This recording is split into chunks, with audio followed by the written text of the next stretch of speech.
அப்போஸ்தலர் நடபடிகள் 5ஆம் அதிகாரம் 15ஆம் வசனம் முதல் 32ஆம் வசனம் வரை. அப்போஸ்தலர் நடபடிகள் 5ஆம் அதிகாரம் 15ஆம் வசனம் முதல் 32ஆம் வசனம் வரை. பிணியாளிகளை படுக்கைகளின் மேலும் கட்டில்களின் மேலும் கிடத்தி பேதுரு நடந்து போகையில் அவனுடைய நிழலாகிலும் அவர்களின் மேல் சிலர் மேல் படும்படிக்கு அவர்களை வெளியே வீதிகளில் கொண்டு வந்து வைத்தார்கள். சுற்றுப்புறங்களிலும் இருந்து திரளான ஜனங்கள் பிணியாளிகளையும் அசுத்த ஆவிகளால் பாதிக்கப்பட்டவர்களையும் எருசலேமுக்கு கொண்டு வந்தார்கள். அவர்கள் எல்லாரும் குணமாக்கப்பட்டார்கள். அப்பொழுது பிரதான ஆசாரியனும் அவனுடனே கூட இருந்த சதுசேய சமய தலைவரும் எழும்பி பொறாமையினால் நிறைந்து அப்போஸ்தலர்களை பிடித்து பொதுவான சிறைச்சாலையிலே வைத்தார்கள். கர்த்தருடைய தூதன் ராத்திரியிலே சிறைச்சாலையின் கதவுகளை திறந்து அவர்களை வெளியே கொண்டு வந்து, நீங்கள் போய் தேவாலயத்தில் நின்று இந்த ஜீவ வார்த்தைகள் எல்லாவற்றையும் ஜனங்களுக்கு சொல்லுங்கள் என்றான். அவர்கள் அதை கேட்டு அதிகாலமே தேவாலயத்தில் பிரவேசித்து போதகம் பண்ணினார்கள். பிரதான ஆசாரியனும் அவனுடனே கூட இருந்தவர் எல்லாரும் வந்து ஆலோசனை சங்கத்தாரையும் இஸ்ரவேல் புத்திரரும் மூப்பர் எல்லாரையும் வரவழைத்து அப்போஸ்தலர்களை கொண்டு வரும்படி சிறைச்சாலைக்கு சேவகரை அனுப்பினார்கள். சேவகர் போய் சிறைச்சாலையிலே அவர்களை காணாமல் திரும்பி வந்து, சிறைச்சாலை மிகுந்த பத்திரமாய் பூட்டப்பட்டிருக்கவும் காவற்காரர் வெளியே கதவுகளுக்கு முன் நிற்கவும் கண்டோம். திறந்த பொழுதோ உள்ளே ஒருவரையும் காணோம் என்று அறிவித்தார்கள். இந்த செய்தியை ஆசாரியனும் தேவாலயத்தை காக்கிற சேனை தலைவனும் பிரதான ஆசாரியர்களும் கேட்டபொழுது இது என்னமாய் முடியுமோ என்று அவர்களை குறித்து கலக்கமடைந்தார்கள். அப்பொழுது ஒருவன் வந்து, இதோ நீங்கள் காவலில் வைத்த மனுஷர் தேவாலயத்தில் நின்று ஜனங்களுக்கு போதகம் பண்ணுகிறார்கள் என்று அவர்களுக்கு அறிவித்தான்.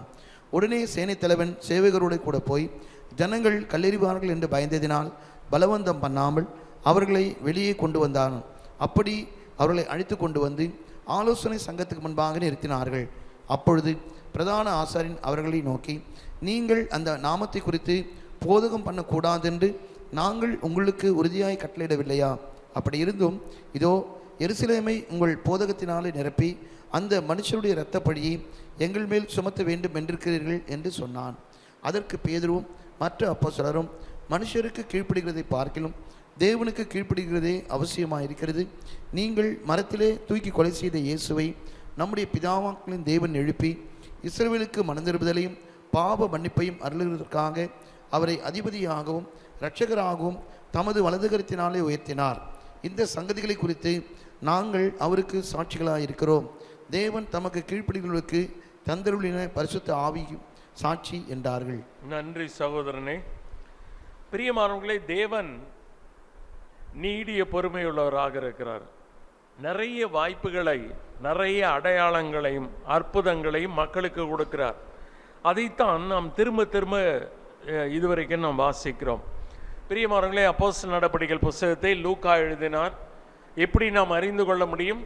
தேப்பிலுவே என்று லூக்கா எழுதின சுவிசேஷத்திலும் வருகிறது, அப்போஸ்தலர் நடபடிகளிலும் வருகிறது. லூக்கா வாகிய நான் என்று அங்கே ஒரு இடத்திலும் அவர் குறிப்பிடவில்லை. அது சுவிசேஷமானாலும் சரி, அப்போஸ்தலர் நடபடிகள் புஸ்தகமானாலும் சரி, தன்னுடைய பெயர் முன்னாலே வருகிறதுல அவர் கொஞ்சமும் அக்கறை காட்டவில்லை. இப்பொழுதெல்லாம் லூக்கா என்ற பெயர் வருகிறதோ அதெல்லாம் அப்போஸ்தலனாகிய பவுல் லூக்காவை கனப்படுத்துவதற்காக பவுலோடு கூட மரண பரியந்தம் எல்லாரும் என்னை விட்டு போனார்கள், லூக்கா மாத்திரம் என்னோடு இருக்கிறான். பிரியமானவர்களே, ஒரு பெரிய மருத்துவ தொழிலை பார்த்து கொண்டு நல்ல பிரசித்தி பெற்ற நிலையிலே அவர் வாழ்ந்து சுகமாய் வாழ்ந்து போயிருக்கலாம். ஆனால் பவுலோடு கூட அவர் தங்கினதினாலே அவருக்கும் பலவிதமான அபாயகரமான சூழ்நிலைகள் ஏற்பட்டிருக்கும். பவுலோடு கூட கப்பலில் போயிருக்கிறார், கப்பல் சேதம் ஏற்பட்டது. அதனாலே அவரும் கட்டை பிடித்து கொண்டு உயிர் தப்பி பிழைத்தோம் என்று அவர் கரை சேர வேண்டிய நிலை. ஒருவேளை பவுலோடு கூட சேர்ந்ததினாலே அவரையும் பிடித்து சிறையில் வைத்திருப்பார்கள். ஏனென்றால் 2 தீமோத்தேயுவில் நாம் ஒரு மனிதனை குறித்து வாசிக்கிறோம். பவுலை அதிக ஜாக்கிரதையாக சிறையில் தேடி கண்டுபிடித்ததினாலே அவனையும் கொன்றார்கள். அதனாலே லூக்காவும் பவுலோடு கூட சேர்ந்ததினாலே பெரிய அபாயத்துக்குள்ளானார். ஆனாலும் அதை அவர் பொருட்படுத்தாமல் கர்த்தருடைய ஊழியத்திலே தொடர்ந்து அவர் முன்னேறி போனதினாலே ஆண்டவர் புறஜாதி மனிதன், புதிய ஏற்பாட்டிலே ஒரே புறஜாதி வேதத்தை எழுத ஆண்டவரால் பயன்படுத்தப்பட்டவர் யார் என்றால் லூக்கா. காரணம் என்ன? அவர் ஒரு கிரமமாக சிஸ்டமேட்டிக் ரைட்டர், கஷ்டப்பட்டு உழைக்கக்கூடியவர். அதனால தான் ஆதி முதல் எல்லாவற்றையும் தீவிரமாய் விசாரித்து அறிந்து ஆண்டவராகிய இயேசு கிறிஸ்துவின் வாழ்க்கை வரலாறு. பொதுவாக இந்த கிறிஸ்மஸ் காலங்களிலெல்லாம் நாம் சிந்திப்பது லூக்கா எழுதின சுவிசேஷத்திலிருந்து மாத்திரம்தான். வேற எந்த எழுத்தாளர்களும் அதை எழுதவில்லை. இந்த அளவுக்கு கிரமமாக எல்லாவற்றையும் ஆராய்ந்து அறிந்து படித்ததினாலே ஆண்டவர் அதெல்லாம் எழுத அவரை பயன்படுத்தினார். அது மட்டுமல்ல, சரித்திரம், சபையினுடைய சரித்திரத்தை எழுத அநேகர் புறப்பட்டார்கள். ஆனாலும் பவுலோடு கூட பல அபாயத்தில் இருந்ததனாலே ஆண்டவர் இவரை பயன்படுத்தினார். அதுவும் ஒரு மனிதன் மேலே பாரம் கொண்டு இவர் எழுதுகிறார். தேயோப்பிலு ஒரு கனம் பொருந்திய மனிதனாக இருக்க வேண்டும். அதனால்தான் மகா கனம் பொருந்திய தேயோப்பிலு. அந்த ஒரு மனிதனுக்கு ஒரு சுவிசேஷம், ஒரு சபையினுடைய சரித்திரம். ஒரு மனிதர்களை நாம் விட முடியாது. ஆண்டவருக்கு ஒரு ஆத்மா கூட ரொம்ப முக்கியம்தான். 100ல் ஒரு ஆடு காணாமல் போனாலும் 99 ஆடுகளை விட்டு காணாமல் போன ஒரு ஆட்டை ஆண்டவர் தேடுகிறவர். அதை போலத்தான் லூக்காவும். ஒருவேளை இந்த தேயோப்பிலு என்பவரை கிறிஸ்துவனிடத்திலே அவர் நடத்தி இருக்கலாம். அதனாலே மேலும் சபையினுடைய சரித்திரத்தை அவர் அறிய வேண்டும் என்பதற்காக அவருக்காக எழுதின ஒரு புஸ்தகம்தான் இன்றைக்கு வேதத்தில் சேர்க்கப்பட்டு நாம் சபையினுடைய சரித்திரத்தை அறிந்து கொள்ள நமக்கு உதவியாக இருக்கிறது. இதையும் கூட கிரமமாகத்தான் எழுதியிருக்கிறார். ஒரு படித்த மனிதர் என்பதை லூக்கா நன்றாய் நமக்கு காண்பித்திருக்கிறார். பாருங்கள், முதல் 7 அதிகாரங்கள் ஆண்டவர் என்ன சொன்னார்? பரிசுத்த ஆவி உங்களிடத்தில் வரும்போது நீங்கள் பலனடைந்து எருசலேமிலும் யூதேயா முழுவதிலும் சமாரியாவிலும் பூமியின் கடைசி வரைந்து எனக்கு சாட்சிகளாயிருப்பீர்கள். அதையும் இந்த லூக்கா தான் எழுதுகிறார். இப்போ முதல் 7 அதிகாரங்களிலே எருசலேமிலே சுவிசேஷம் போனது. முதல் 7 அதிகாரங்கள் வெறும் எருசலேமில் மாத்திரம்தான். ஆண்டவருடைய ஆசை என்ன? அடுத்து யூதேயா, சமாரியா. பிறகு இந்த திருச்சபையை அப்படியே கிட்டத்தட்ட 20,000 பேருக்கும் அதிகமாக இருந்திருப்பார்கள் என்று சொல்லப்படுகிறது. 20,000 பேர் அப்படியே எருசலேமிலே உட்கார்ந்து விட்டார்கள். ஆண்டவர் என்ன செய்தார்? சவுல் என்பவனை எழுப்பினார். எழுப்பின உடனே அவன் சீறி பாய்ந்து சபையில நிறைய உபத்திரவத்தை ஏற்படுத்தினான். ஆண்டவர் எழுப்பினார். அதனால என்ன செய்தார்கள்? அப்போஸ்தலர் தவிர எல்லாரும் சிதறடிக்கப்பட்டு போனார்கள். சிதறி போனவர்கள் யூதேயா, சமாரியாவில் சுவிசேஷத்தை அறிவித்தார்கள். 8ஆம் அதிகாரத்திலே சமாரியாவிலே சுவிசேஷம் போனது. 8, 9 அதிகாரங்களிலே யூதேயா சமாரியாவுக்கு போகிறது. பிறகு 10ஆம் அதிகாரத்திலிருந்து பூமியின் கடைசி பரியந்தம் 28ஆம் அதிகாரம் வரை. இதிலே 13ஆம் அதிகாரத்திலிருந்து பவுல் முக்கியத்துவம் பெறுகிறார். முதல் 12 அதிகாரங்களிலே அப்போஸ்தலனாகிய பேதுரு, அப்போஸ்தலர் நடவடிக்கைகள் புத்தகத்தை 2 பிரிக்க விரும்பினால் முதல் 12 அதிகாரங்கள் ஆக்ட்ஸ் ஆஃப் அப்போஸ்தலர் பீட்டர், அப்போஸ்தலனாகிய பேதுருடைய நடபடிகள்.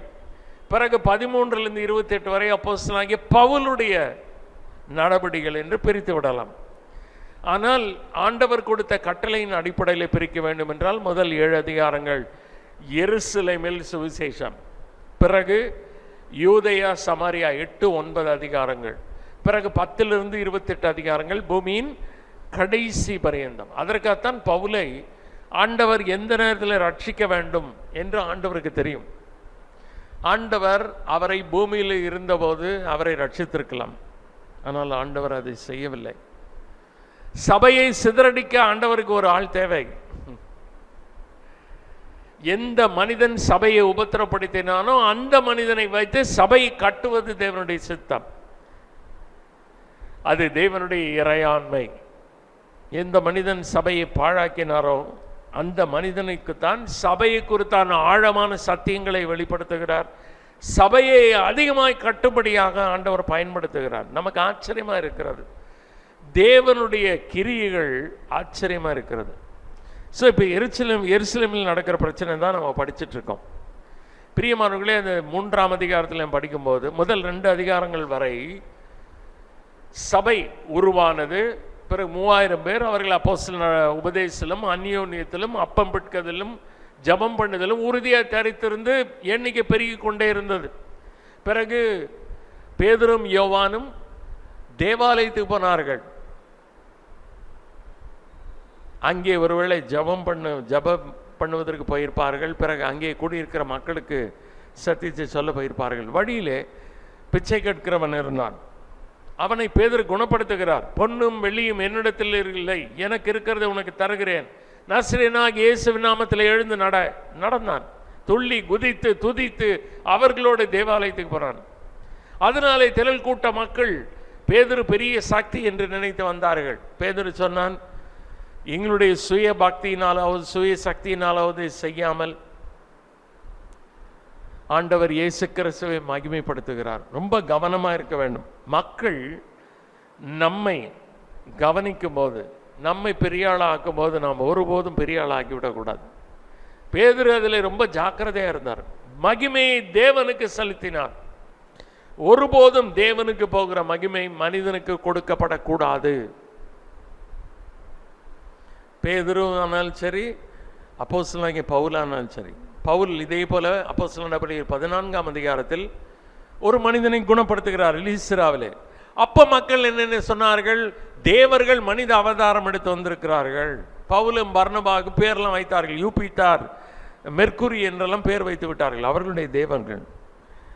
பவுல் நினைத்திருந்தால் பெரிய ஆளாயிருக்கலாம். பவுல் சொன்னார், வஸ்திரத்தை கிழித்து, நாங்களும் உங்களைப் போல மனிதர்கள் இந்த வீணான தேவர்களை விட்டு விட்டு வானத்தை பூமி படைத்த ஆண்டவரிடத்தில் நீங்கள் மனம் திரும்ப வேண்டும் என்று தான் வந்தோம் என்று சொன்னார்கள். ரொம்ப கவனமாக இருக்க வேண்டிய பகுதி. தேவனுக்கு போக வேண்டிய மகிமை ஒருபோதும் நாம் எடுத்துக்கொள்ளக்கூடாது. மக்கள் நம்மை பாராட்டலாம், உடனடியாக அதற்குரிய மகிமை தேவனுக்கு செலுத்தப்பட வேண்டும். தேவன் தன்னுடைய மகிமையை யாரோடும் பகிர்ந்து கொள்ளுகிறதில்லை. எவ்வளோ பெரிய ஆளாக இருக்கட்டும். பேதுரு பாருங்க, உடனே கையை பிடிச்சி தூக்கி விட்டேன்னு. இன்னைக்கு அந்த மாதிரி யாரும் செய்கிறாங்க? யாராலும் செய்ய முடியல. இல்லை, தாயின் வயிற்றிலிருந்து நடக்காத ஒரு மனிதனை துள்ளி குதிக்க வைத்து தேவனை துதித்து தேவாலயத்துக்கு போக வைப்பதற்கு இன்றைக்கு ஒருவரும் கிடையாது. ஆனால் இன்றைக்கு மனிதன் எவ்வளோ பெரிதாக உயர்த்தப்படுகிறான், பெரிய ஆள் நினைச்சுக்கிறாங்க. ஆனால் இவ்வளோ காரியத்தை செய்த பேதுரு, அதேபோல் லீஸ்திராவிலே பவுல் செய்தார். யாரும் அந்த மகிமையை தங்களுக்கு என்று எடுத்துக்கொள்ளவில்லை. கவனமாக இருக்க வேண்டும். அப்படி அவர் சுவிசேஷம் அறிவித்த உடனே 5000 பேர் ஆனது. 5000 என்பது வெறும் ஆண்கள் மட்டும். பிறகு அவர்களுடைய மனைவிகள், பிள்ளைகள் எல்லாம் சேர்த்த 20,000 பேர் ஆதி திருச்சபை இருந்தது. அப்படி வரும்போது ஆதி சபையிலே முதல் பாவம் எழுதப்பட்டிருக்கிறது. அது அனனியா சபீராள். அவர்களும் பாவம் செய்ததினாலே மனிதர்கள் தங்களை பாராட்ட வேண்டும். இது விசுவாசிகள் பிரசங்கிமார்களுக்கு வருகிற பெரிய பிரச்சனை தான். மனிதர்கள் நம்மை பாராட்ட வேண்டும், நம்மை உயர்வாய் நினைக்க வேண்டும், மேன்மையாய் நினைக்க வேண்டும். அனனியா சபீரால் 3 மணி நேர இடைவெளியில் கணவனும் மனைவியும் இறந்தது ஒரே ஒரு காரியம், சபையார் தம்மை குறித்து உயர்வாய் நினைக்க வேண்டும். இந்த ஒரு பாவம் தான் அவர்களை அழித்தது. நிலம் அவர்களுடையது, விற்றார்கள். விற்றுவிட்டு என்ன சொல்லியிருக்கலாம்? ஐயா பேதுரு, எங்களுக்கு இவ்வளவு நிலம் இருந்தது, நாங்கள் இவ்வளவுக்கு விற்றோம், எங்களுக்கும் தேவைகள் இருக்கிறது, நாங்கள் கொஞ்சம் பணத்தை வைத்துக் கொள்கிறோம், மீதி பணத்தை கொண்டு வந்து வைத்திருக்கிறோம் என்றால் அவர்களை குறித்து வேதத்தில் எழுதப்பட்டு பட்டிருக்காது. ஆனால் அதை அவர்கள் விரும்பவில்லை.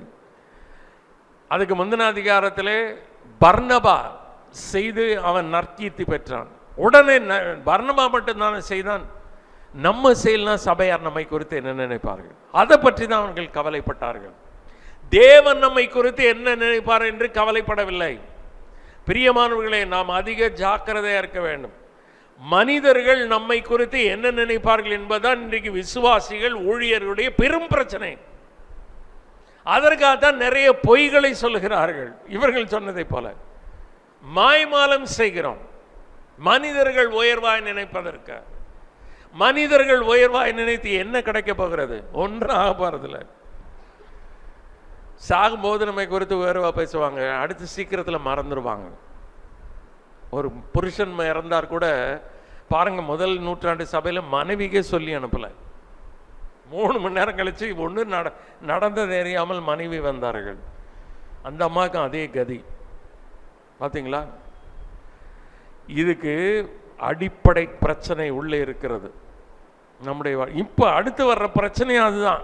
இப்போ பாருங்க, இவங்க பேதுரு இவர்கள் இருவரும் இறந்த உடனே ஆண்டவர் என்ன செய்கிறார்? அப்போஸ்தலர் கைகளினாலே அநேக அடையாளங்கள், அற்புதங்கள் ஜனங்களுக்கு செய்யப்பட்டது. அதனாலே திரள் கூட்ட ஜனங்கள் இவர்களை பற்றி கொண்டார்கள். அப்புறம் என்ன பண்ணாங்க? பிணியாளிகள் எல்லாம் படுக்கையில் கட்டில் மேல் கிடத்து பேதுரு நடந்து போகையில் பேதுருடைய நிழல் பட்டால் கூட குணமானது. எவ்வளோ பெரிய அற்புதம் இல்லையா? இன்றைக்கெல்லாம் அப்படி நடக்குதா? இல்லை. பிரியமானவர்களே, ஆண்டவர் ஒரு நோக்கத்துக்காக செய்தார். வீதிகளில் கொண்டு வந்து படுக்கையில் மேல் கிடத்தி பிணியாளிகளை பேதுரு நடந்து போகையில் அவன் நிழலாகிலும் நிழல் அவன் மேல் பட்டால் குணமாவாம் என்று கொண்டு வந்தார்கள். சுற்றுப்பட்டிலிருந்து திரளான ஜனங்கள் பிணியாளிகளையும் அசுத்த ஆவிகளால் பாதிக்கப்பட்டவர்களையும் எருசலேம் கொண்டு வந்தார்கள். அவர்கள் எல்லாரும் குணமாக்கப்பட்டார்கள்.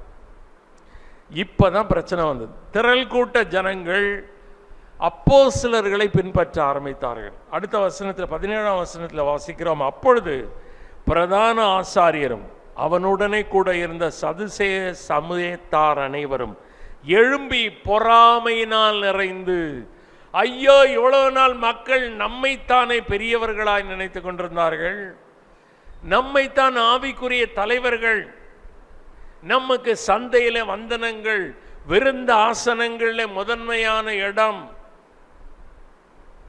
மக்கள் மனதிலே நம்மைத்தான் பெரிய ஆவிக்குரியவர்களாய் நினைத்து கொண்டிருந்தார்கள். திடீரென்று இந்த பேதுரு யோவானும் வந்து பிரசங்கித்த அற்புதங்களை நிகழ்த்தி திரள் கூட்ட ஜனங்கள் அவர்கள் பின்னாலே போய்விட்டார்கள். நம்முடைய மரியாதை என்ன ஆவது? அதான் இந்த பொறாமைக்கு காரணம். பொறாமையோ எலும்புருக்கி.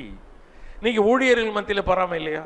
இருக்கு. என்னை காட்டில் இன்னொருவர் வல்லமையாய் பயன்பட்டால் எனக்கு பொறாமை வருகிறது. என்னை விட வேறு ஒருவர் புகழப்பட்டால் எனக்கு பொறாமை வருகிறது. காரணம் என்ன? நான் மனிதர்கள் மத்தியில் பெரியவனாக இருக்க விரும்புகிறேன். என்னை விட வேறு ஒருவருக்கு அந்த பாக்கியம் கிடைக்கிறது என்றால் என்னால் பொறுத்து கொள்ள முடியவில்லை. விசுவாசிகள் ஊழியர்கள் மத்தியிலே இப்படி இருக்குமானா ஏங்க பிரதான ஆசாரியருக்கு அன்றைக்கு இருந்த சதுசே சமயத்தார் அனைவருக்கு இருக்காது? சரியா? பாருங்க, இதுக்கு முன்னாலே இவர்கள் பொறாமையினால் என்ன செய்தார்கள்? மத்தேயு 27:17, மத்தேயு எழுதின சுவிசேஷம் 27ஆம் அதிகாரம் 17ஆம் வசனம். பிலாத்துக்கு தெரிஞ்சு போச்சு, இவர்கள் ஆண்டவர் இயேசு கிறிஸ்துவை ஏன் கட்டி ஒப்பு கொடுத்தார்கள்? பரபாசை எங்களுக்கு விடுதலையாகும். இவரிடத்தில் ஒரு குற்றமும் இல்லை, ஆனால் இவரை சிலுவையில் அறையும் என்று கத்துகிறார்கள். அவன் கொலை குற்றவாளி, அவன் சிலுவையில் அறையப்பட வேண்டியவன் பரபாஸ்.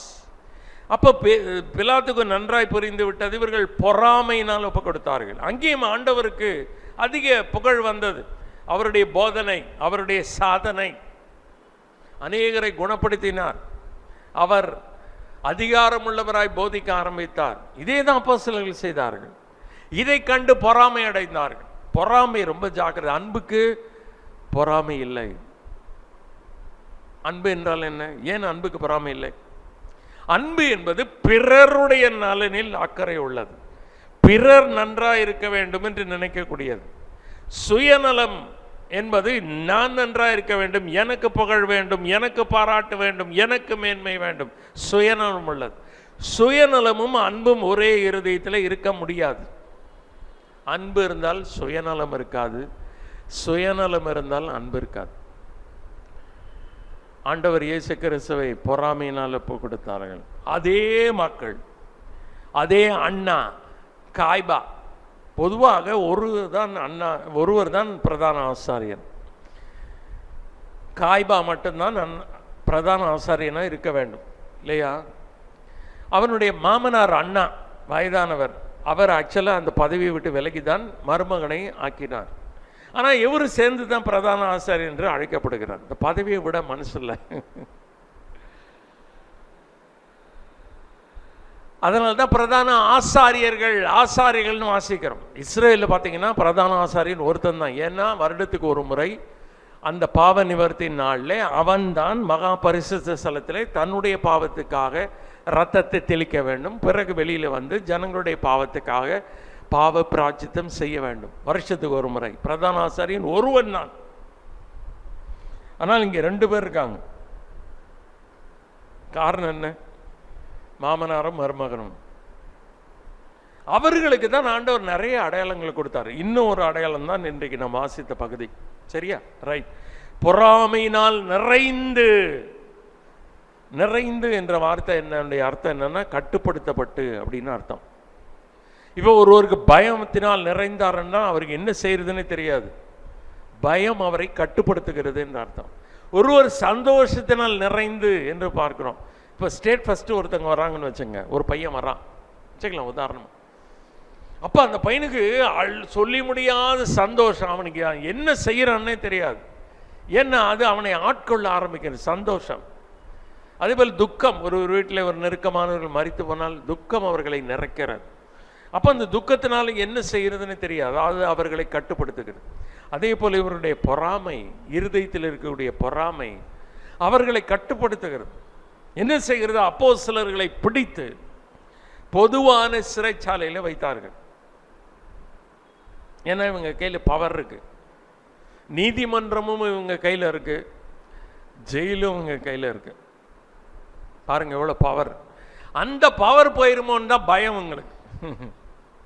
பவர் ஸ்ட்ரகிள்னு சொல்லுவாங்க, அதிகார போட்டி.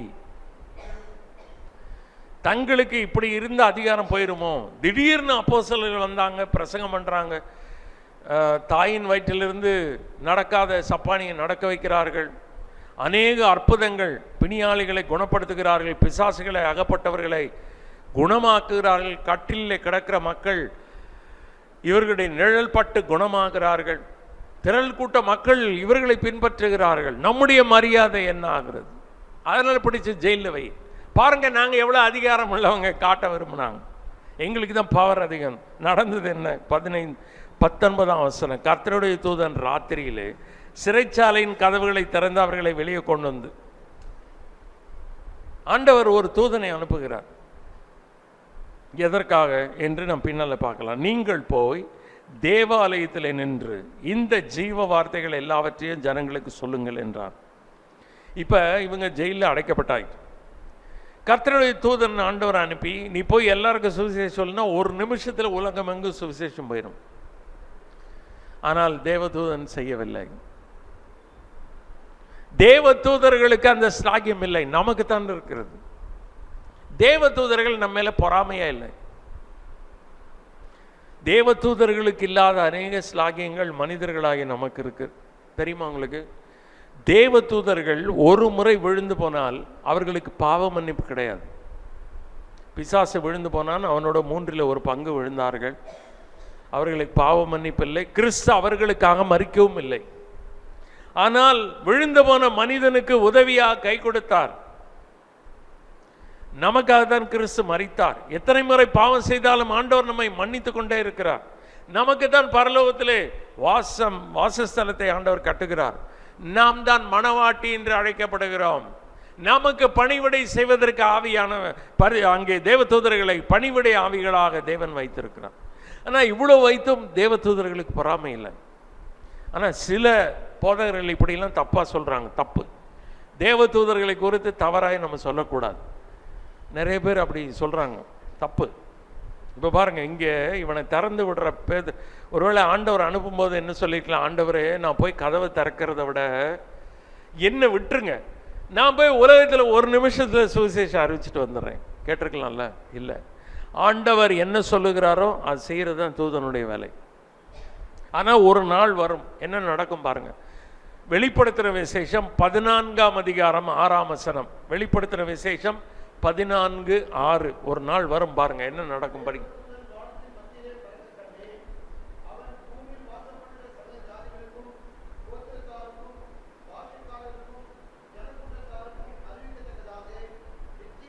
நித்திய சுவிசேஷத்தை உடையவனா இருந்து, உபத்திரவ காலத்தில் என்ன நடக்கும்னா ஒரு தூதன் நித்திய சுவிசேஷத்தை அறிவிக்க போறான். ஆனா அது உபத்திரவ காலத்தில். ஏன்னா அன்றைக்கு சாட்சி அது. அன்றைக்கு கிறிஸ்தவர்களா இருப்பதே கஷ்டம், இதுல போய் சுவிசேஷம் வேற அறிவிக்கிறதா? காலம் ரொம்ப குறுகியது 7 வருஷம். அதனால ஆண்டவர் என்ன பண்றாரு, தேவதூதனுக்கு ஸ்லாக்கியத்தை கொடுக்கிறாரு. ஆனால் இப்பொழுது அல்ல. ஆனா இப்போ என்ன செய்யறாங்கன்னா, நம்ம சுவிசேஷம் அறிவித்து ஒரு பாவி மனம் திரும்பினால் பரலோகத்திலே தேவதூதர்களிடையே மிகுந்த சந்தோஷம் உண்டாகுது. அவங்க ரொம்ப சந்தோஷப்படுறாங்க. பொறாமை கிடையாது. பொறாமப்பட்டாங்கன்னா அவங்க பரலோகத்தில் இருக்கவே லாக்கில்லைன்னு அர்த்தம். அவர்கள்லாம் பரிசுத்த தூதர்கள். அவங்களுக்கு குணம் கெட்டுப்போன குணம் கிடையாது. பொறாமை என்பது கெட்டுப்போன சுபாவம். அவங்க பரலோகத்தில் பரிசுத்தவான்கள் பாவிகள் மனம் திரும்பி வருகிறதை சந்தோஷமாய் பார்க்கிறார்கள். கிறிஸ்து இந்த பூமியில் பிறந்த போது அவர்கள் கொயர் பாடினார்கள். அவர்களுக்கு உதவியாக கிறிஸ்து வரவில்லை. மனிதன் விழுந்து போன மனிதனை ரட்சிக்கும்படித்தான் ஆண்டவர் இயேசு கிறிஸ்து மனிதனாய் இந்த பூமியில் பிறந்தார். ஆனால் அதை தேவதூதர்கள் கொயர் பாடுகிறது, பாடல் குழு பாடியது. அதையும் லூக்கா தானே எழுதுகிறார். பார்த்தீங்களா, ரொம்ப நல்லவங்க. அதனால் நம்ம பரலோகம் போனோம்னா அவங்களெல்லாம் பார்த்தோன்னா ரொம்ப சந்தோஷமான வேலை இருக்கும். நிறைய பேர் அவங்கள குறித்து தப்பாக சித்தரிக்கிறாங்க. பைபிள் படி அது தப்பு. சரியா?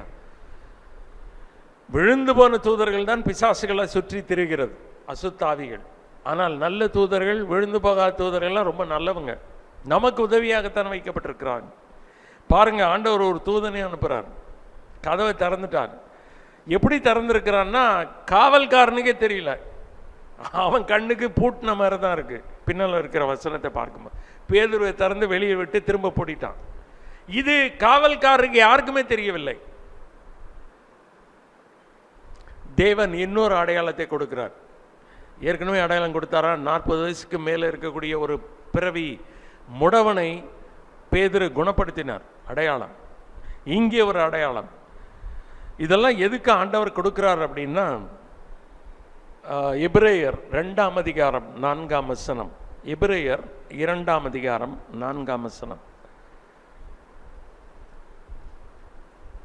அடையாளங்களினாலும் அற்புதங்களினாலும் பலவிதமான பலத்த செய்கைகளினாலும் தம்முடைய சித்தத்தின்படி பகிர்ந்து கொடுத்த பரிசுத்த ஆவியின் வரங்களினாலும் தேவன் தாமே சாட்சி கொடுத்ததுமாயிருக்கிற இவ்வளவு பெரிதான ரட்சிப்பை குறித்து நாம் கவலையற்றிருப்போமானால் தண்டனைக்கு எப்படி தப்பித்துக் கொள்வோம்? எத்தனை அடையாளம் வந்தீங்களா? இதுதான். நாளைக்கு இதே பிரதான ஆசாரியர்கள், சதுசே சமயத்தார், சேனை தலைவன், தேவாலயத்து சேனை தலைவன், யாருமே எங்களுக்கு எந்த அடையாளம் கொடுக்கப்படவில்லை. யூதர்கள் அடையாளத்தை தேடக்கூடிய மக்கள், கிரேக்கர்கள் ஞானத்தை தேடக்கூடிய மக்கள். அதனால்தான் கிரேக்கர்களை பவுலை கொண்டு ஆண்டவர் சந்தித்தார். பேதுருவை கொண்டு ஆண்டவர் யூதர்களை சந்தித்தது எதற்காக? பேதுரு கையில் நிறைய அடையாளங்களை ஆண்டவர் செய்தார். அப்போஸ்தலனாகிய பவுலுடைய கையிலும் அடையாளங்கள் இருந்தது. ஆனாலும் பவுலை விட அதிகமான அடையாளங்கள் பேதுரு மூலமாக ஆண்டவர் செய்ததற்கு காரணம் என்ன? பேதுரு யூதர்களுடைய அப்போஸ்தலன். யூதர்கள் அடையாளத்தை தான் கேட்பாங்க. இதுக்கு அடையாளத்தை என்ன காட்டுகிறீர்? இப்ப இவங்க ஏதாவது சொல்ல முடியுமா?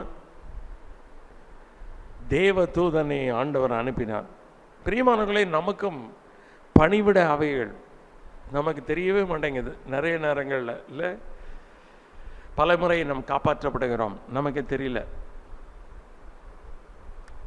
சரி, அவன் என்ன சொன்னான்? வெளியில நின்று கதவை திறந்துட்டு, நீங்கள் போய் தேவாலயத்தில் நின்று இந்த ஜீவ வார்த்தைகள் எல்லாவற்றையும் ஜனங்களுக்கு சொல்லுங்கள்.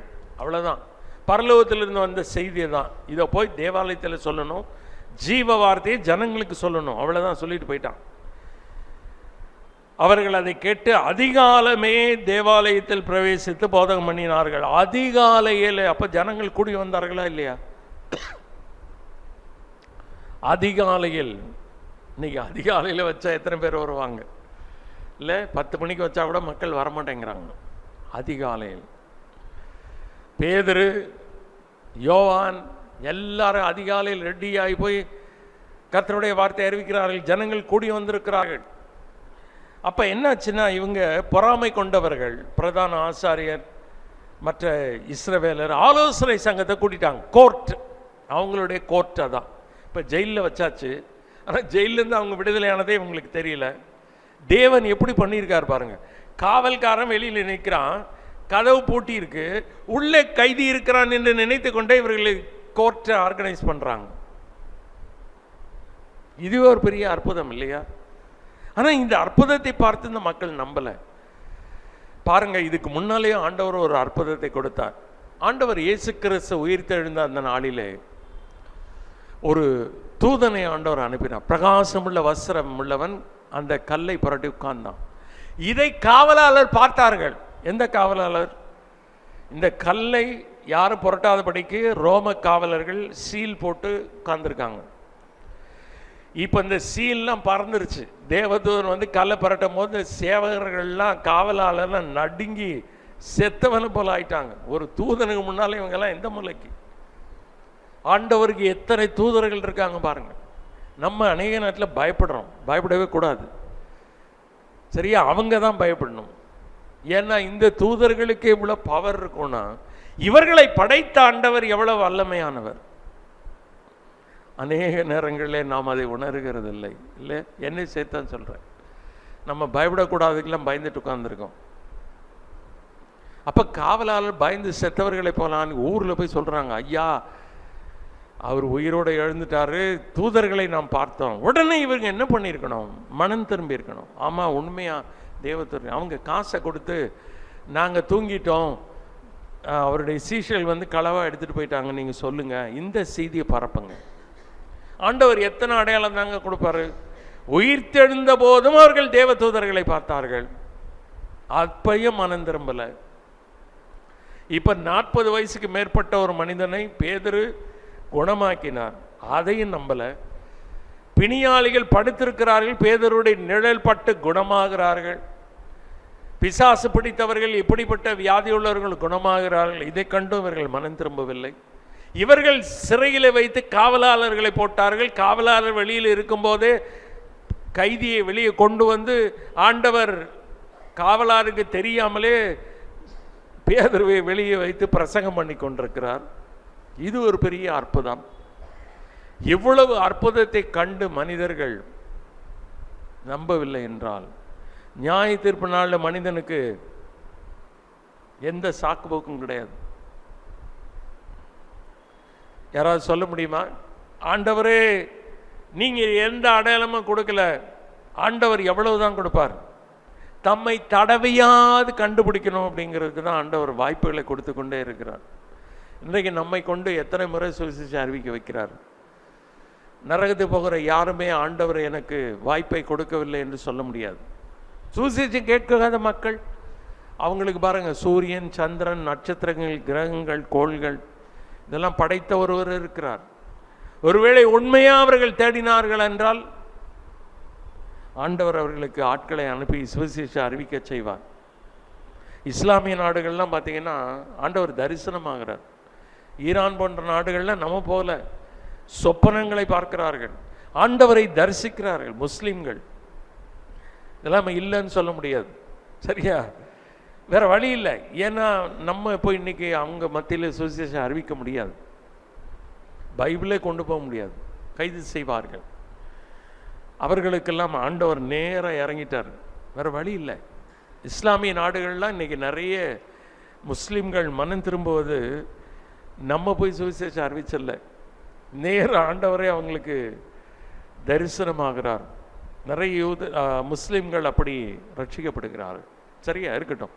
இப்போ பாருங்க, பெரிய அடையாளம். கோர்ட்டை கூட்டிட்டு ஆளை அனுப்புறாங்கப்பா, ஜெயில இருந்து இந்த கைதியை கூட்டிட்டு வா. இன்னைக்கு இதே தான் நடக்குது பாருங்க.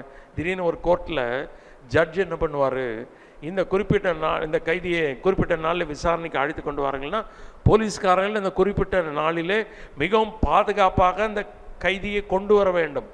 ஒருவேளை அந்த காலதாமதமாக வந்தால் அந்த போலீஸ் இன்ஸ்பெக்டரை தண்டிக்கக்கூடிய உரிமை ஜட்ஜுக்கு இருக்கு. இப்போ ஜட்ஜு ரொம்ப பவர். இவங்க எதுக்கு காட்ட விரும்புனாங்கன்னா, நாங்கள் பாருங்க அவங்கள பிடிச்சி ஜெயிலில் போட்டோம், இப்போ கோர்ட்டை வச்சு அவங்களே நாங்கள் தண்டனை கொடுக்க போகிறோம், நாங்கள் தான் பெரிய ஆள் காட்ட முற்பட்டா ஜெயிலில் ஐயா கைதி இல்லை. ஒரு ஆள் வந்து சொல்கிறான், உள்ளே போய் பார்த்தா கைதி இல்லை, ஆனால் காவலாளர் பத்திரமா இருக்கார், கதவு பூட்டி இருக்கு. இப்பயாவது இவர்கள் மனம் திரும்பி இருக்க வேண்டும். இதுதான் அந்த பெருமை. பெருமை மனிதனை நாசப்படுத்துகிறது. மனிதர்கள் மத்தியிலே தாங்கள் எப்படி தாழ்த்துவது, நாங்கள் பாவி என்று எப்படி ஒத்துக்கொள்வது? ஒரு மனிதன் ரட்சிக்கப்படணும்னா முதல் தேவை என்ன தெரியுமா? தாழ்மை. நான் ஒரு பாவி என்று தாழ்த்துகிற ஒரு மனிதனைத்தான் ஆண்டவர் ரட்சிக்கிறார். தன்னை பாவி என்று தாழ்த்தாத எந்த மனிதனும் ரட்சிக்கப்படுகிறது இல்லை. அதனால தான் மனம் திரும்புதலும் பாவ மன்னிப்பும். மனம் திரும்ப வேண்டும் என்றால் தான் போகிற பாதை தவறு, தான் ஒரு பாவி, தான் இப்படியே போனால் நரகத்துக்கு போவேன் என்று மனதை தேவன் பக்கம் திருப்புகிறவன் தான் மனம் திரும்புகிறான். அதனால தான் சுவிசேஷம் அறிவிக்கும் போது மனிதன் பாவி என்பதை ஆணித்தரமாய் வலியுறுத்தி சொல்லணும். மனிதனுடைய பாவத்திலே மனிதன் மரிப்பானால் அவனுக்கு பாவத்தின் சம்பளமாகிய நரகம் இருக்கிறது என்று போதிக்க வேண்டும். ஆகா, பாவத்தினால யாரும் நரகத்துக்கு போறதில்லைன்னு பிரசங்கம் பண்ணா அவன் எங்கெங்க மனம் திரும்புவான்? இன்னைக்கு நிறைய பேர் அப்படி போதிக்க ஆரம்பிச்சிட்டாங்க. அப்படி பைபிளில் ஒரு வசனமும் கிடையாது. பாவம் செய்கிற ஆத்மாவே சாகும், பாவத்தின் சம்பளம் மரணம். அப்ப பாவத்தினால யாரும் நரகத்துக்கு போகலன்னா அப்ப அந்த வசனத்துக்கு விரோதமாக போதிக்கிறோம். தப்பு இல்லை. பிரியமானவர்களே, அப்படி ஒருபோதும் போதிச்சிடக்கூடாது. ஒரு மனிதனை மனம் திரும்புதலுக்கு நேராய் நடத்துவதுதான் ஒரு பிரசங்கியாருடைய வேலை. அப்படி செய்யலன்னா ஆண்டவர் பிடிச்சிட்டாரு. அதனால தான் எசேக்கியேல் சொல்றாரு, ஒரு பாவி, ஒரு துன்மார்க்கன் தன் துன்மார்க்கத்தில் இருக்கும் போது நீ அவனை எச்சரிக்கலை, நான் அவன் துன்மார்க்கத்தில் செத்து போலான்னா நான் அவனுடைய ரத்த பழியை உங்ககிட்ட கேட்பேன். ஏன் நீ எச்சரிக்கவில்லை அவனை? நீ எச்சரித்தும் அவன் மனம் திரும்பாமல் போனால் அவனுடைய ரத்த பழி அவன் தலையின் மேல் இருக்கும். அப்புறம் என்ன செய்யறாங்க பாருங்க, 26ஆம் வசனத்திலே, உடனே சேனை தலைவன் சேவகரோடு கூட போய் ஜனங்களை கல்லெறிவார்கள் என்று பயந்துகிறார்கள். யாருக்குதான் பயப்படுறாங்க? மனுஷங்களுக்கு மட்டும்தான் பயப்படுறாங்க. ஐயோ, எவ்வளவு பெரிய அற்புதம்! சிறைச்சாலை கூட்டப்பட்டிருக்கிறது, காவலர்கள் பத்திரமா இருக்கிறார்கள். ஒரு காவலர் கைதி தப்பி வெளியில போய் பிரசனம் பண்ணி கொண்டிருக்கிறார். இது எப்படி நடந்தது? இதுக்கு தேவனுடைய அற்புதமல்லவா என்று தேவனுக்கு பயப்பட வேண்டிய சேனை தலைவர் ஜனங்களுக்கு பயப்படுகிறான். அதுதான் மனுஷனுக்கு பயப்படுகிற பயமும் தண்ணீரை வருவிக்கும். கர்த்தரை நம்புகிறவனோ உயர்ந்த அடைக்கலத்தில் வைக்கப்படுகிறோம். சரியா? 2 வசனத்தை நம்ம வேதா நீதிமொழியில் வாசிக்கும்போது இப்ப எங்க இருக்கு தெரியுமா? உங்களுக்கு தெரியும். உங்களுடைய நினைவை கொஞ்சம் டெஸ்ட் பண்ற, வேற ஒண்ணும் இல்லை. எங்க இருக்கு? 29, 25 நீதிமொழிகள். சரியா? 28, 25 பாருங்க. 28, 25 கர்த்தரை நம்புகிறவனோ செழிப்பான். 29, 25 கர்த்தரை நம்புகிறவனோ உயர்ந்த அடைக்கலத்தில் வைக்கப்படுவாங்க. உங்களுக்கு நினைவில் வச்சுக்கிறதுக்காக 25 சொன்னேன். பாருங்க, மனுஷனுக்கு பயப்படும் பயமும் கண்ணீர் கண்ணா காட்டிக்கும். இந்த அனனியா சப்மிரால் பயந்தது ஜனங்களுக்காக.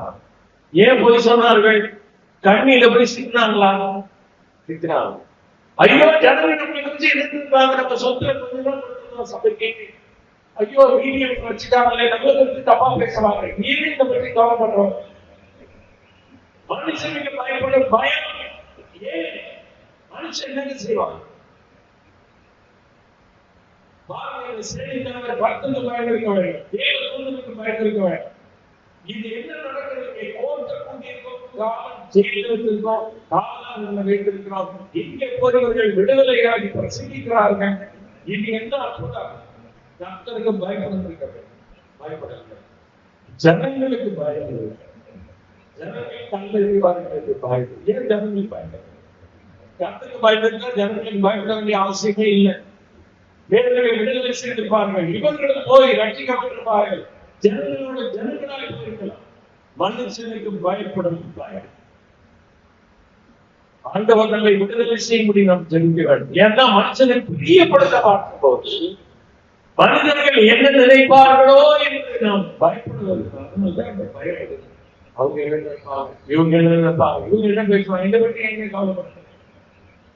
சொல்லல, இறந்து போனாங்க. என்னுடைய மனைவியின் பிள்ளையே சீக்கிரத்துல மறந்து போயிருவாங்க. உண்மையா இல்லையா? உண்மையா இல்லையா? அப்படி ஏற்று மனுஷனுக்கு பயப்படுறாங்க.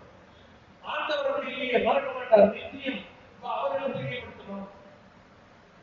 அவர்தானே நியாயம் விசாரிக்க போகிறவர். அவர்தான் எனக்கு கிரீடங்களை கொடுக்க போகிறார். அவரை எனக்கு பரலோகத்திலே என்றைக்கு இருக்க போகிறவர். அவருக்கு பயந்தவங்க அதனால இன்றைக்கு மனுஷனுக்கு பயப்படுறோம். மனுஷனை பிரியப்படுத்துறது போடணும். அவனே தைரியமா இருக்கலாம். வேதனை எவ்வளவு தைரியமா இருக்காரு, தைரியமா இருக்காரு. மனுஷனுக்கு பயப்பட வேண்டிய அவசியம். மனுஷனால் வரும் புகழ விரும்பல. இவங்க ஏன் பயந்தாங்க? ஐயோ, நம்முடைய மரியாதை கேட்டு போயிடும். ஜனங்கள் மத்தியில மக்கள் நம்மை உயர்வாக நினைக்க மாட்டார்கள். நம்முடைய மரியாதை நோய்களும் யோகனை படித்து அவர்கள் இந்த நாமத்தை குறித்த பிரசங்கி கூட தொடர்ந்து படிங்க. அதே புத்தி தான் வருது.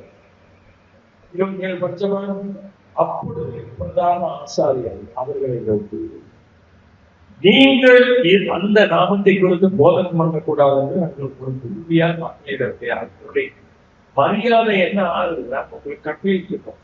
அப்படி இருந்தும் இதோ எருசலேமில் உங்கள் போதகத்தினால் நிரம்பி. எருசலேமில் கவனிச்சீங்களா? எருசலேமுக்கு வெளியில சுவிசேஷம் போகலாம். 7 அதிகாரத்துக்கு வரைக்கும் போதும். எருசலேம் உங்கள் போதகத்தினாலே நிரம்பி அந்த மனுஷனுடைய வந்தாப்பணியை நீங்க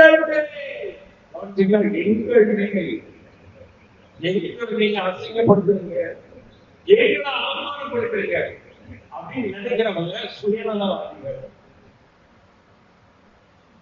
இதுதான் என்னுடைய பிரச்சனை. எங்களை போய் நீங்க எல்லாரும் மத்தியிலே பிரச்சனை பண்ணி அசிங்கம் பண்றீங்க. அசிங்கப்படுத்துறீங்க செஞ்சு சொல்றாங்க. அவ்வளவுதான். இவங்க செய்தியாக கட்ட செய்தது இவர்கள் தானே. நீதிமன்ற சிறுவர் அனைவருக்கு பொறாமையை காட்டினவர்கள் இவர்கள் தான். ஆண்டவர் உயிர் தெரிந்த பிறகு காவலர்களுக்கு லஞ்சம் கொடுத்து நாங்கள் தூங்கின போது களவாய் வந்து சீசனை கொண்டு போனார்கள் என்று துன்செய்தி பரப்ப செய்தவர்கள் தான். இப்ப ஆண்டவர் சுவிசேஷத்தை அறிவிக்க கூடாது என்று சொல்லுகிறவர்கள் செய்கிறதெல்லாம் நம்ம பண்ணிட்டே இருப்பாங்க. சொன்னா நீங்க எங்களை செய்யறதுக்கு மனம் திரும்புங்க. சரியாச்சு. எங்களுக்கு அவமானமா இருக்கு. அவமானமா இருந்தா மனம் திரும்புங்க. பேதுரு பதில் சொல்ல என்ன சொல்றாரு பாருங்க. பேதுரு சொல்லாது மனுஷனுக்கு கீழ்ப்படிவதை பாருங்க. ஐயா உங்களுக்கு கீழ்ப்படிவாங்க. நீங்க போக்கு வச்சிருக்கீங்க, போலீஸ் வச்சிருக்கீங்க, ஜெயிலுக்கு கண்ட்ரோல்ல இருக்கு. ஆனால் மனுஷனுக்கா தேவனுக்கா என்று வந்தால் நாங்கள் தேவனுக்கு கீழ்ப்படிவோம். தேவன் சுவிசேஷத்தை அறிவிக்க சொல்லி இருக்கிறார். எருசலேமிலே சுவிசேஷத்தை அறிவிப்பது தேவனுடைய திட்டம். அதனால தேவதூதன் அனுப்பி சிறையில் விடுதலை செய்து தேவதூதன் மூலமாக கூட வார்த்தை தான் சொல்றார். நீங்கள் போய் தேவாலயத்தில் இந்த ஜீவ வார்த்தை வசியுங்கள், அறிவியுங்கள், ஜனங்களுக்கு அறிவியுங்கள். சுவிசேஷத்தை அறிவிக்கிறது சரியா? விசாசனுடைய வேலை நம்ம வாயை கட்டுறது. ஏன் நம்ம வாய்கள் கூறிட்டு நம்மை குறித்து அவமானம் அங்கேயே மனுஷனுக்கு பயப்படும் பயம். மனிதர்கள் என்ன நினைத்தால் என்ன? ஒரு நாள் அந்தவர்கள் என்ன நினைக்க போறாங்க? நம்ம சுவிசேஷத்தை அறிவித்தோம் என்றால் நாம் ஆண்டவராலே பாராட்டப்படுவோம். சுவிசேஷத்தை அறிவிக்காமல் மனிதர்களுக்கு பயந்து போய் வெட்கப்பட்டு இருந்தால் ஆண்டவருக்கு அவர்களுக்கு வெட்கப்படுவார்.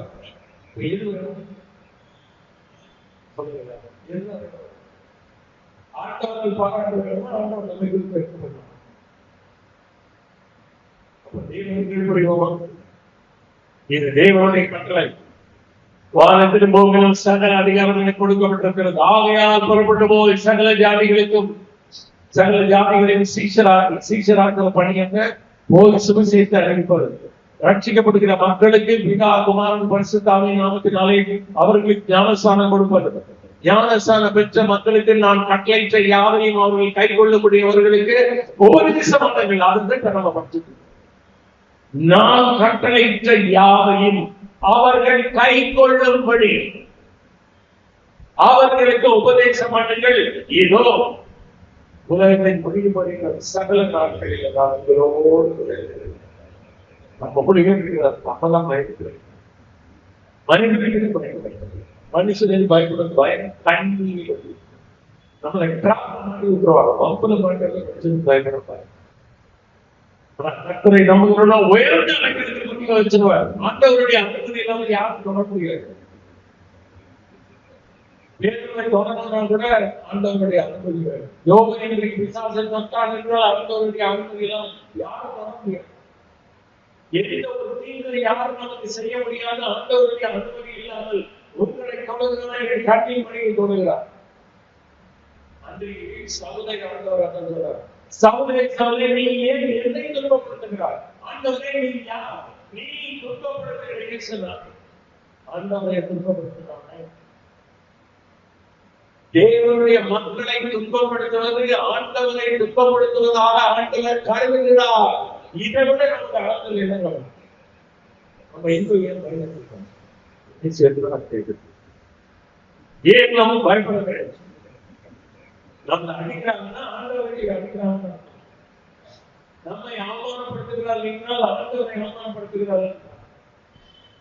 அது ஆண்டவருடைய அனுமதி சொல்றாங்க. தேவனுக்கு கீழ்ப்படுதல் அவசியம். கீழ்ப்படிவதே அவசியம். அப்படிதான் பக்தர்களா இருந்தார். தானியேல் அப்படித்தான் இருந்தார். ராஜாவின் கட்டளையா தேவனுடைய கட்டளையா? சாத்ராக் மேஷாக் ஆபேத்நேகோ சக்கரவர்த்திகளுடைய கட்டளையா தேவனுடைய கட்டளையா? இது நமக்கு வாய்ப்பு நடந்து அது மாதிரி தான் போகும். விசுவாசிகளாக தேவனுக்கு கீழ்ப்படி. அன்றைக்கு பாருங்க, எகிப்தின் மருத்துவச்சிகள் தேவனுக்கு பயந்ததினால் பார்வோனுடைய கட்டளைக்கு பயப்படுகிறார். தேவனுக்கு பயந்தார்கள். தேவனுக்கு பயந்தோம் என்றால் மனிதர்களுக்கு நாம் பயப்பட வேண்டிய அவசியம் இல்லை. நம்ம மனுஷனுக்கு பயப்படணும், தேவனுக்கு பயப்படவில்லை என்று அர்த்தம். யாராவது ஒன்றுக்கு பயப்படுது, ரெண்டு பேருக்கு அக்கட்டாய்க்கு பயப்பட முடியாது. மனுஷனுக்கு பயப்பட பயம் கண்ணி.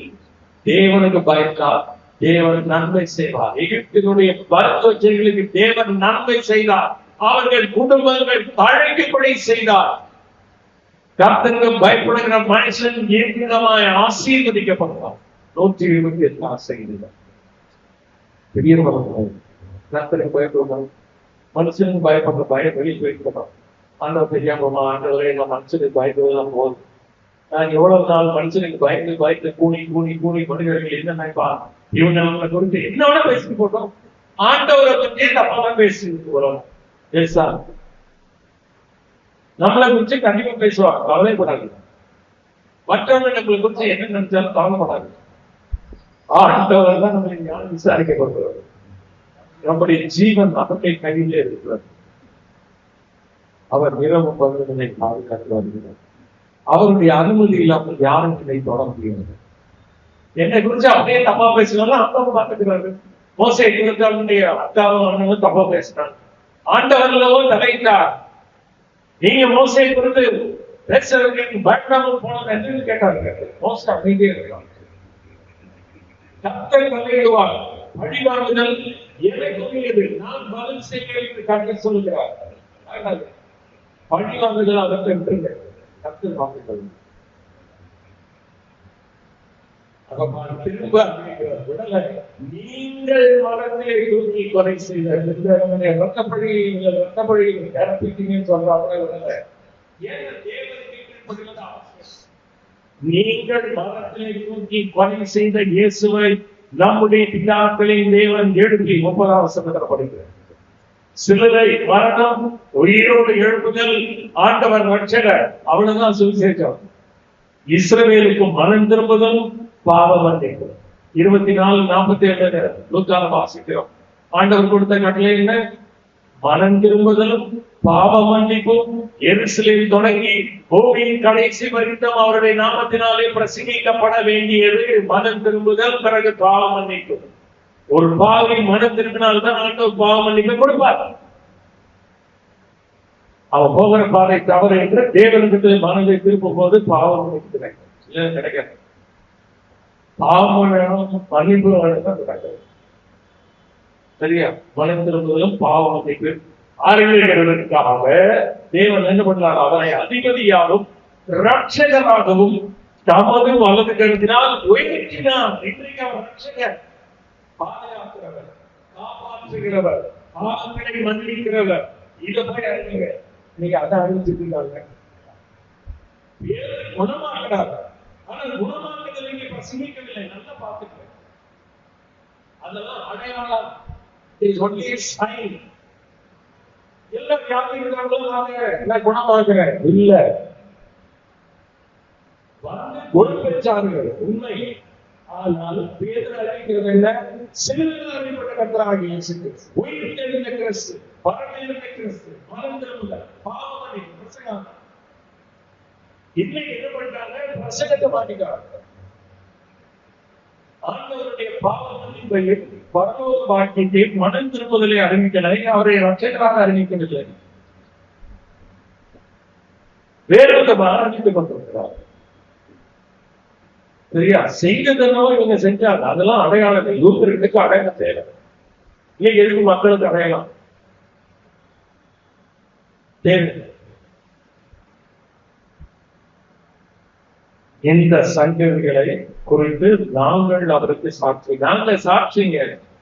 நாங்களாம் கண்ணார பார்த்துட்டு ஆண்டவர் சிலுவையில் அறையப்பட்டது, அவர் உயிரோடு எழுந்ததும் பரமேறினதும் நாங்கள் பார்த்திருக்கிறோம். அது மட்டுமல்ல, தேவன் தமக்கு கீழ்ப்படுகிறவர்களுக்கு தந்தரையை பரிசுத்தாகி சாட்சி இருக்கிறார்கள். தேவன் தமக்கு கீழ்ப்படுகிறவர்களுக்கு தந்தரையை பரிசுத்தாகலாம். காத்துக்கிறவர்களுக்கான கீழ்ப்படுகிறவர்கள், சுல்சியத்தை கீழ்ப்படுகிற எல்லாரும் யாருக்காக வசனம் சொல்லுதா? சுவிசேஷத்திற்கு கீழ்ப்படுகிற மக்கள், ஆண்டவருக்கு அடிபணிந்து ஆண்டவர் கொடுக்கக்கூடிய பாவம் மீது நித்திய ஜீவன் பெறுகிற மக்களுக்கு பரிசுத்த ஆவியானவரை கொடுக்கிறார். எவ்வளவு தெளிவா இருக்கிறீங்களா? நீங்கள் சுவிசேஷத்தை கேட்டு விசுவாசிகளான போது பரிசுத்த ஆவியினாலே சீல் பண்ணிடுறாங்க. பரிசுத்தாவியான உண்மையான விசுவாசிகள் எல்லாரோடும் இருக்கிறார். பல வசனங்கள் இருக்கிறது. அதை நம்ம தைரியமா இருப்போம். மனிதர்களுடைய ஒப்பீனியன் கவலைப்பட வேண்டாம், மனிதர்களுக்கு பயப்பட வேண்டாம், மனிதர்களால் வரக்கூடிய பாராட்டு புகழ் இவைகளை விரும்ப வேண்டாம். கர்த்தருக்கு பயப்படுவோம், கர்த்தரை பிரியப்படுத்துவோம், கர்த்தரை கீழ்ப்படுவோம். கர்த்தர் வரும்போது நமக்கு அதிகமான பாராட்டுகள், புகழ், நமக்கு அதிகமான கிரீடங்களை தருவார். கர்த்தருக்கு வசனங்களை நமக்கு ஆசீர்வாதம் தருவார்.